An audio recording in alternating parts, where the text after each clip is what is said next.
This is what I like. This is what, and I've worked for other people, and it can be nice, and I'll explain the pros and cons of that later. But self-employment wins because self-employment, you can work in your underwear. I love that. Underwear. So, no, no, no, no, no, no. Hello, hello, hello. I want to say first of all that you may hear screams in the background of children.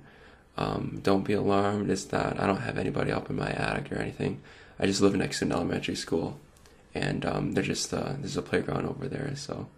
Like, don't don't call the police on me. I mean, some of you probably aren't elementary, but a lot of you are young. I can look at the statistics, the demographics of this channel. A lot of you are 18 to 24. Some of you are older, some of you are younger, but you're mostly young people. And young people are often given the message over and over again about how you need a good job, you need to build your resume up to work for somebody. I have a nice career and working for a company, but I want to let you guys know that you can work for yourself. The internet allows plenty of opportunities for this. You can work from your own home. I just want to share the pros and cons of self-employment. I've been self-employed for over 10 years, but I've been employed by employers in the last 10 years as well. So I know both the pros and cons of both and why I prefer self-employment. It's not for everyone. But considering all things, I prefer self-employment. Yeah. A little bit about myself to get it going here. I really don't like talking about myself. But I grew up during the recession. I bought and sold bicycles to pay my way through high school and college.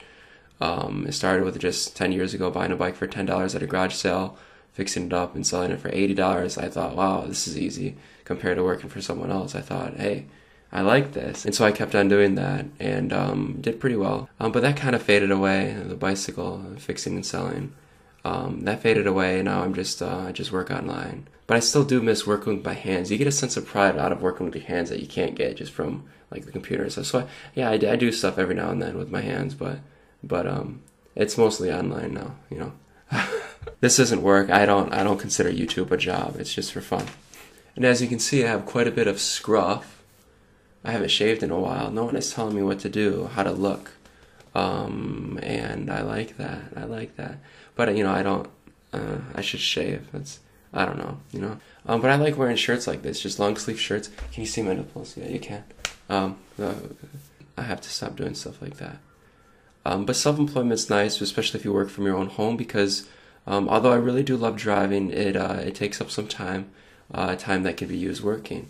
And so that's nice, and you kind of take it for granted. It's really nice, especially here in Michigan where I live, where if there's a snowstorm, I don't have to drive to work. I can just wake up and then go to the computer, bada bing, bada boom, and that's cool. There's no one over my shoulder telling me what to do, and I'm the only one telling me what to do. It can be a very difficult discipline. It's totally the right word, is discipline. You have to be so self-disciplined for that. Having someone over your shoulder is nice. It's really nice. You need a driving force to your productivity, and a boss can do that. When you're your own boss, you have to be super hard on yourself. Yeah, you have to be your worst enemy. You have to be self-sufficient. You can't fire yourself. Like, how do you do that? Why would you do that? So I mean, that's nice. As far as job security, I don't know what's better, being self-employed or working for someone else, because I mean, I think you have more security working for someone else, to be honest with you. But at the same time, being self-employed, you can always rely on your own skills, and you don't have to rely on anyone else besides yourself. So I think there's some security. It just depends, you know. It really does. It depends what industry you're in, how it's thriving. If it's not thriving, you have to be willing to change. If it doesn't pan out, just abandon the mine. You have to constantly improve and diversify your skill set, you know, to stay above ground, for survival. That's kind of an exaggeration. But you have to be economically viable. I lost my job, and I'm obsolete. I'm not economically viable. You have to be willing to change. In 2014, when I was 21, I had this website, and I was doing pretty good. It was nice, and I was very comfortable. I was making a decent amount, and I was very comfortable. I didn't bother to really improve my skills because it was working, and so I just ran with it. That's pretty much. I didn't diversify at all. It was just I was working on this project, and it took off. A big chunk of my traffic was from Google search. And one day Google decided to change their algorithm, right? and I lost a lot of my traffic, just boom, bang, overnight. It killed a lot of the revenue here. I took a screenshot of, but yeah, you know, I put all my eggs in one basket. I didn't diversify, and it worked for several months. It worked for quite a while, but in the end, it failed. Oh yes, 21-year-old me was listening to Nirvana at the time of the screenshot. Cute. So you have to be willing to do no stuff. If something is good, you know, it may not be good in the future, and you just have to be prepared for that. Luckily, I had some more things going on then, and it worked out fine. But and plus, I saved a lot of money, so it's all good. It's all, you have to just anticipate the worst. You have to expect the worst. And as long as you have that attitude, everything should be fine. Sometimes you're forced to do things differently. Sometimes you're forced to work on something else. Like I said, if it doesn't work in the end, you know, what are you going to do? Are you going to keep on trying to revive something that's already dead? No, you have to move on. An entrepreneur should never be too comfortable. The realm of the internet is super competitive. Everyone wants traffic. That is the currency of the web. But traffic equals money. Everyone wants it. You'll have other entrepreneurs wanting to take you out. You know, they want to improve their market share too. They want your traffic. And so you have to be on top of the game. You have to have something, a product, a service, information, whatever you have to offer. You have to be the best. And if you're not, then yeah, you'll go down. But it's nothing personal. It's just a game. It's just the business game. That's just how it works. And like some people get all ticked off. Like I know some buddies that are into this, really into it, kind of like me. But just like online friends. And they get mad. It's so weird because competitors, they can be in the same space and they'll know everything about their industry, whatever it is, or if it's their website, they'll know everything about that topic or whatever. And there'll be someone else who knows everything about that as well. You think that they would be best friends, right? No, they're enemies. They're competing with each other. They're so alike. They're so similar in every way, but they hate each other. But it's just like, to me, it's just, you know, it's not personal to me. It's just, you know, I'll try to, I don't have many websites anymore, but it was fun. But what I like best about self-employment is ownership. You don't do that. You don't get that when you work for someone else.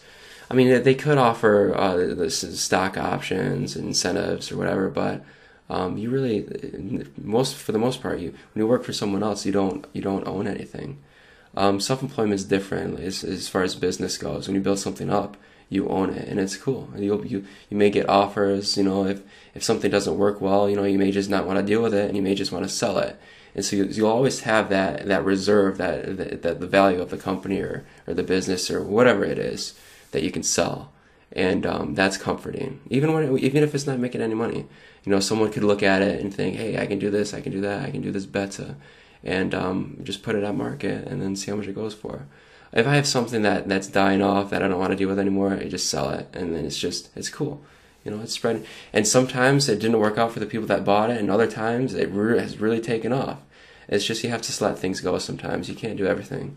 And yeah, I think it's cute. I mean, part of not being paid by the hour I actually like. I mean, sure, you don't know how much you're going to make. Months can be different. You can have a bad month. You can have a good month, a really good month. Or you could lose money in a month. It really depends on what you're into. But not being paid by the hour, I really, really like. Just because you just don't know what you're gonna get. No. It's just, I don't know. It's knowing that your earnings come directly from what you've produced, and not just giving handouts by an employer. Although that's work. Don't get me wrong. Doing your own work on your own terms and then getting paid for it is. There's a sense of pride in that, and ownership, and in how you're paid too. Especially if it's little payments over a long period of time, when it's just passive, when you don't really have to work for it. Well, in a sense that like actively, like that's why we call it passive. Passive income, I think, is some of the best income, because it happens all the time, 24/7. As long as the things out there are doing whatever, whether if it's getting commissions on something, or if you sell the rights to something or whatever, just getting small payments over time, 24/7. You know, it's cool while you sleep. Sometimes that stuff adds up, and sometimes people look at how much an advertiser is paying per commission or per click or whatever. And sometimes people see that as like, oh, that's what, 25 cents, that's it. 25 cents, you know, if you have whatever amount of traffic, that'll add up. I mean, if you looked at my cost per click there, it said 27 cents, right? 27 cents, that's not a lot, right? But yet when you have so many people coming in, it adds up quickly. And while you're sleeping, you know, it's so cool. When I had this website, I just wake up and I would see like what the earnings were at. It was cool. It was passive, and I love that just because it feels good. You know, I hiccup there. I'm okay. Royalty payments add up too a lot. I just had eaten an apple, so that's why I hiccuped. But being self-employed, how hard you work doesn't correlate to how much money you make, so that can be a con.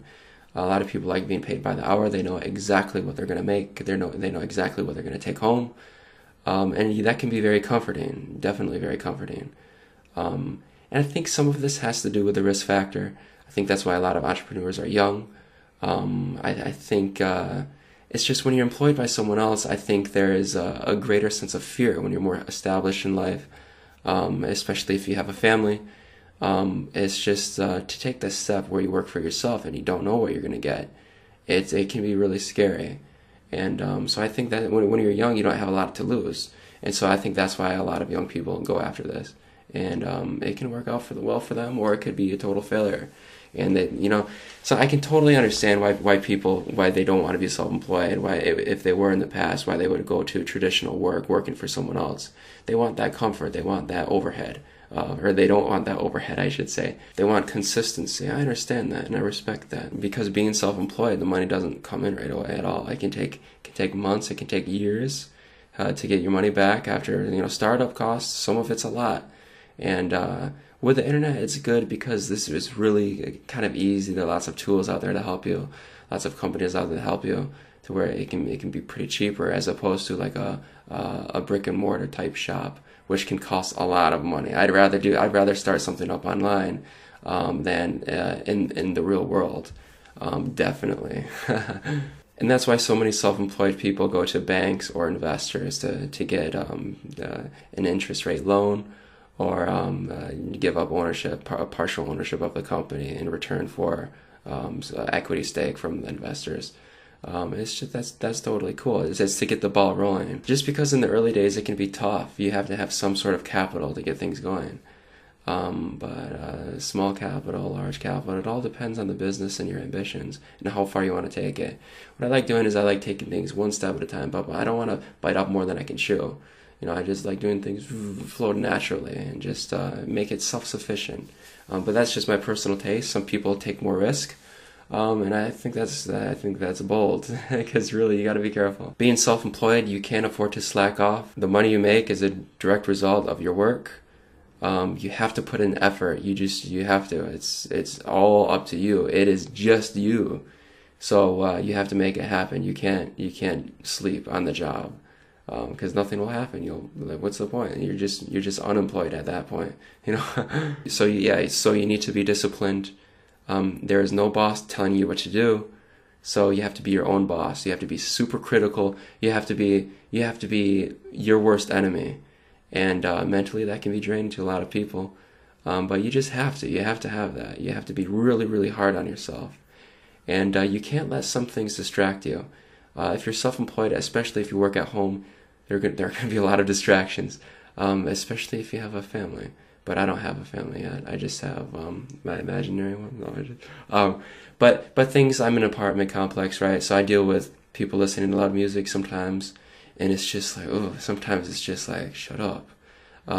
It can be frustrating because I'm trying to debug a program in Perl, right? I'm using regex, and it's like the people listen to music. It's like I just want to tell them like, hi, have you heard of a language called regex? Regular expressions, and I just want to show them, but they want to understand. But you can't do anything about it. You just can't. But it's like sometimes I feel like, shut up, I'm trying to program here. But you can't do that. It's just you have to kind of let things slide, and you have to try not to let things bother you. You just have to kind of just avoid that. Like sometimes I wake up at like 2:30 in the morning. I do some stuff, a lot of stuff work related. And just because it's nice and quiet, I can really concentrate, and it's cool. I don't have to deal with some other things later on in the day. that just exists in just normal everyday life for everyone else. So yeah, it's not too bad. Another thing too, it's just annoying when some people go to the door. Like for instance, maybe if it's a television crew, that's not cool, or if it's the police call me at the same time the television crew may show up. Stuff like that is just distracting, and you don't want it in your life as you're trying to work. Just you're trying to work. Like, people should leave you alone, you know? You can always rent office space, but I mean, it costs quite a bit of money, and then especially if you're starting up, you want to save as much money as you can. And you have to kind of look past the glamour of what it would be like to have your own little office in a work. It would be cool to be in a work environment with everyone else working, because there would be a sense of respect that people are working, and so people wouldn't like fool around listening to garbage music like next door or something like that. Instead, they would be focused, and they wouldn't bother you, and it would reciprocate all across the office space. But it can be quite costly, office space that is. So, and if you're already paying internet at home, here it's $80 a month. I just figure, I'd rather use the internet here. And plus I can work naked, or I usually have underwear on. So I can work with my underwear on here and not like anywhere else. So, there are some pros and cons to each, but I prefer being here. It's overall nicer. And you just want to save as much money as possible. Yeah, because in the beginning there will be no money, and that's the truth. Unless if you have like investors like just giving you money, but it's just realistically that doesn't happen quite a bit. It's all up to you. You have to make a name for yourself. I mean, there's no guarantee that you'll make a profit. I mean, and not all distractions are bad though. I mean, they really are. If a good friend comes over, if someone's in town and you want to, timing is everything. And I mean, yeah, if you just one second, if you want to look up pictures of Kit Harington without having your boss, or any boss or anyone else, looking to see what you're doing, then you can arrange that, and you can look at all the pictures of Kit Harington you want. But you have to limit that kind of stuff. You can't do that all the time. You have to work. But it is nice taking breaks every now and then, anytime you want to. For instance, if I'm hungry, I can just take off and go to the store and get something to eat, or I can just go to the restaurant or something like that. So that's pretty nice, but you have to manage that very well. You can't do that all the time. You can't afford to do that all the time. It's just you have to keep working, and that's kind of what's nice about working from home too. There's no really you can't. You have to kind of shut off if you're really stressed out as far as work goes. You can't, since you're at home, you can't take it with home even though you're already at home. So you have to pay attention to time and be really good at setting your own schedule on when to quit working. But in my early 20s, I was really bad at this, and I would just work the whole day, as soon as I woke up and right before I went to sleep. It was just work, and it was okay because I wasn't too stressed out, and I'm not stressed out now. But at the same time, it was just I had no life, but I still have no life, no social life. But for me, I don't mind that. I think it's cool. I don't mind working a lot. But it's cool because you're so comfortable, and sometimes it just doesn't feel like work. And you can slack off. I mean, you can slack off to a certain degree in hours that you're normally not working. If you feel like getting something done, if you want to be productive, if you want to feel that way, you can just do that, and then just listen to music and do other stuff as you're working, to where that it's like it feels like half work and half fun, but you're still doing a little bit of work, so it's still really good for your business or whatever you're working on. And yeah, so it really depends. I like doing that. Sometimes it totally depends. Sometimes I'm 100% working, nothing else. I'm totally doing nothing. And then sometimes I'm half working. And yeah, that's right. Sometimes I'm just half working on this and doing something else. Looking at pictures of Kit Harington, I don't know, just random stuff, just on the internet. Since I work on the internet, I read the news, I watch YouTube videos. Every now and then, I'll stop working for a second, and I'll just I gotta watch this video. Or if I listen to a lot of stuff too, documentaries and stuff as I'm working. If it doesn't require a lot of brain power, I can listen to other stuff, multitask really well. But if something catches my attention with by my ears, I can't even say that. Then I'll check out the video and be like, well, this is interesting. Then I'll go back to work. So it's totally fine, but you just have to kind of manage it and know at the end of the day what to accomplish, and and to get down to work. So, I mean, you should work hard, but not like you shouldn't work all the time just because it's not healthy on your brain. But I think in the early days, like you shouldn't, like you should really work hard and not fool around. Just because you have to get going. I don't know. It's just that's the way I feel, or that's the way at least I felt when I first started doing this like website stuff. And I don't do websites so more, just like programming and stuff like that. But just for myself, like a lot of people messaging me and say like, "Hey, can you build me a website?" I don't really do that anymore. And I really didn't build websites for other people back in the day. I just built them for myself and just monetize the websites with ads, and get traffic and SEO and all that other stuff. But now I just like the back end sort of stuff. It's just stuff like that exercises a part of my brain that normally doesn't get exercised. And it's nice. It's not creative. Sometimes it's not creative. It's purely just mental and math. And sometimes I stink. Sometimes it's incredibly difficult. And I think like, holy crap, what do I do? This is kind of controversial because it goes against what you're taught in school, but I am totally for education. You have to have some sort of skill. I'm totally for that. And yeah, because I went to college, and I learned a lot. But just if you really can't figure something out, have someone else do it. Hire someone else. In school, it's totally different. You can't do that. If you're struggling in school, it'd be called cheating. If you had someone help you out on something, But in the real world, people are good at different stuff. You specialize in a certain area. Someone else specializes in another area. They're better than you at that particular trade, at that particular skill. And so economically, it makes total sense to hire that person, and versus you spending a lot of time and knowing their skill and knowing how to execute a given task. When that talent already exists out there, and you can just do some outsourcing. And a lot of people say hire, like if you're an American, hire an American, blah blah blah. But from my experience, Americans are really expensive, and as far as computer programming goes, you can get people much cheaper elsewhere. They have bills to pay too. It's a global economy, guys. It is. It's a global market. So I have no shame in giving someone a little task.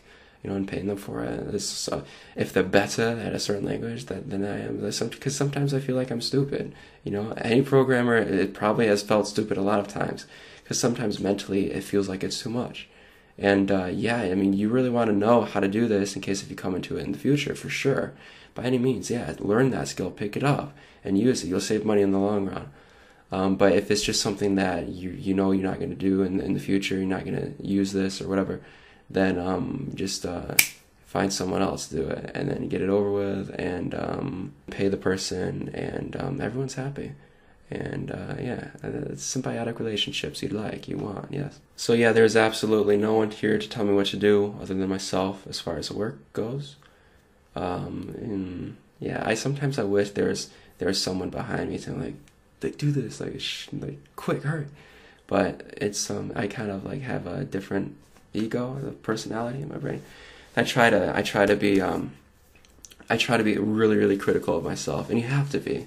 So it's not like I hear voices or anything, but just a part of me is really, really mean to myself, and I think that's healthy, because at the end of the day, you have to work hard, and so you have to find some sort of motivation. Motivation is everything. You have to have that, otherwise you'll just procrastinate. And it is, trust me on this, it is so easy to procrastinate and just like days off and just think about other stuff. It's just so easy to do that. And so you have to stop yourself. You have to slap yourself. Being self-employed, you don't get a lot of benefits that a typical employee would of like a career type job, like 401k, health insurance, IRA, whatever, so you have to have some sort of other investment plan or whatever. What I did is I just invested a lot of my money in a stock fund, index fund, mutual. So, stuff like that. Really, it's not the end of the world. It's just, it would be cool to have a 401k, but you can make money. You can do your own research. You really have to do that. Taxes is another thing. It's really easy for me. Some other people get really stressed out during tax season. But there are so many tools out there to help you. And you just have to know. You just have to look stuff up for yourself and do things for yourself. You work for yourself. You have to. You're probably used to that already. So you just have to get used to it if not already. Estimated taxes too. You have to do that if you're self-employed. In America, if you're not, if you're not doing the estimated taxes, you have to pay quarterly, but some of the quarters is screwed up, right? 12 months out of the year, you would think it would be, 3 months, and that's every quarter. But with the government, it's not like that. They make everything confusing, so you really have to figure out your government, and it can be annoying. The government is like, but pay your taxes, and if you don't pay estimated taxes, you can pay annually, but you'll incur a fee. A small fee. It's not bad. Like sometimes I just don't want to deal with it and I just pay the fee. But I don't like estimating taxes. It's annoying. But yeah. Also, working for yourself, what's annoying is when people ask, where do you work? Because it's like, it's not really applicable to you. Because where do you work? The internet? Is that a place? Or isn't that a physical?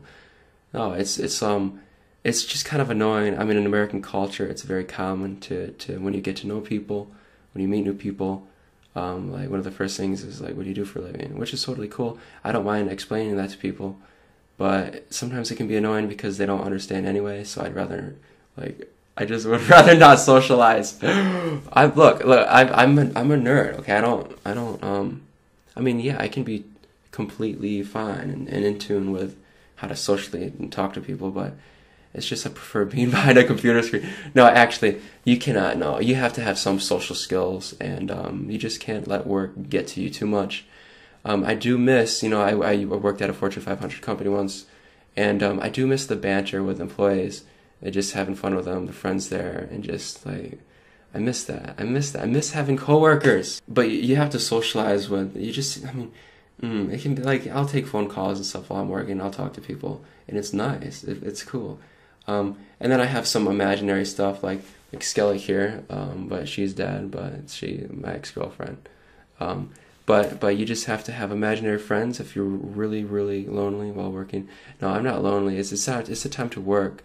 And it's really interesting because I saw this chart once and it had profession based on like personality type.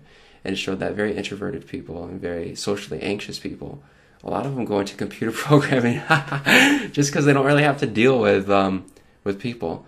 But I don't mind people, and actually I really miss people. But I'm not lonely because like it's work and I'm busy. But you can't be inside all the time. And it's really nice because every now and then, while I'm working, I'll think, like I have to just like walk or like run or go out to a grocery store or whatever. And it's just nice talking to strangers. And they say not to talk to strangers, but I think there is a very good health benefit to it. Don't make sure there's serial killers or that you could hear kids screaming in the background of their homes if you go there.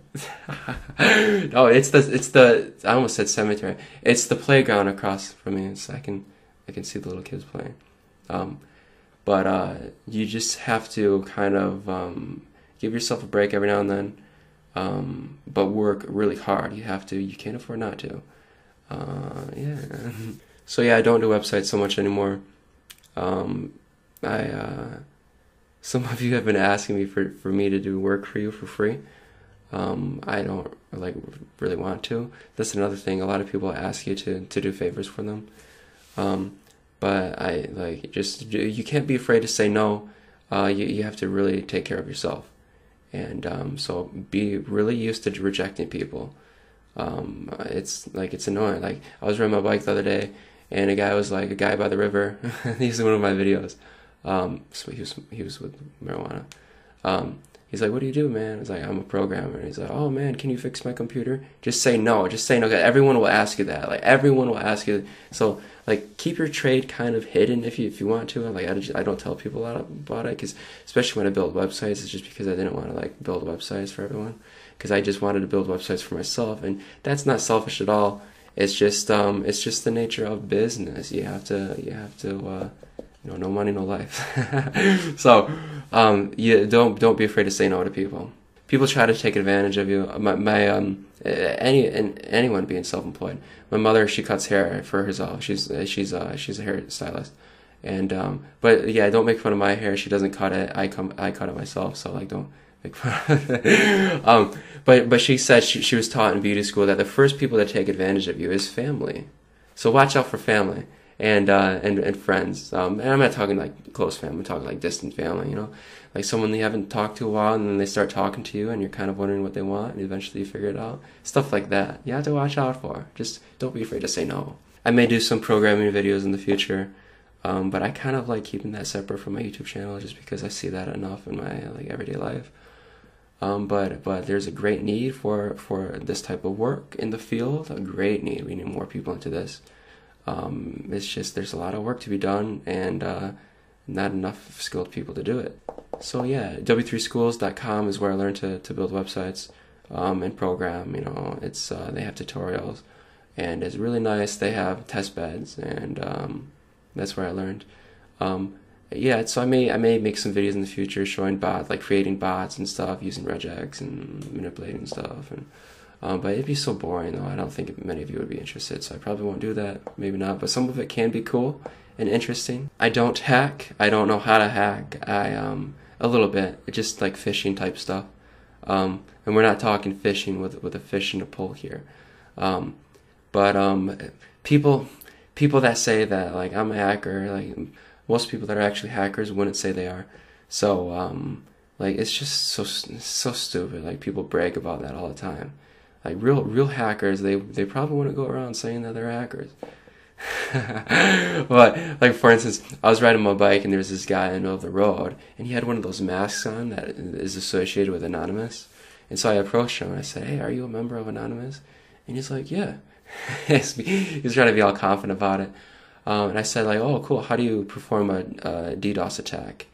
And he was trying to explain, but I could tell he had no idea what he was talking about. I could tell he was not a member of Anonymous. He's not a hacker. And like, why would someone say that? It's just like there are lots of wannabes out there. It's just kind of annoying. But that's just a personal thing I have issues with. It's not really cool to be a hacker. You shouldn't brag about it. If you are, you should shut up. There's nothing wrong about ethically hacking people. As far as there's a big field in that, ethically hacking, penetration testing. That yeah, we need people to test securities of companies with their permission, and tell them on what to fix, what to do differently, so that the bad guys won't get in. Yeah, because hackers have a lot of power. People don't realize that until it's too late. So be very careful out there. Protect yourselves. And yeah, there'll be more. This video is different, but I'll do some more playful videos in the future. Yes, is this? I'm using my ASMR microphone. You want to hear some ASMR? Oh, it's picking up all the screams. I swear, I don't have anyone captive in my apartment. No, see, that was an exclamation of joy, not suffering. So I should just end it now before there are any exclamations that oppose the controversy. Okay, shut up. I'm ending this. Thank you all for tuning in. I'll see you later. Yes, no, yes.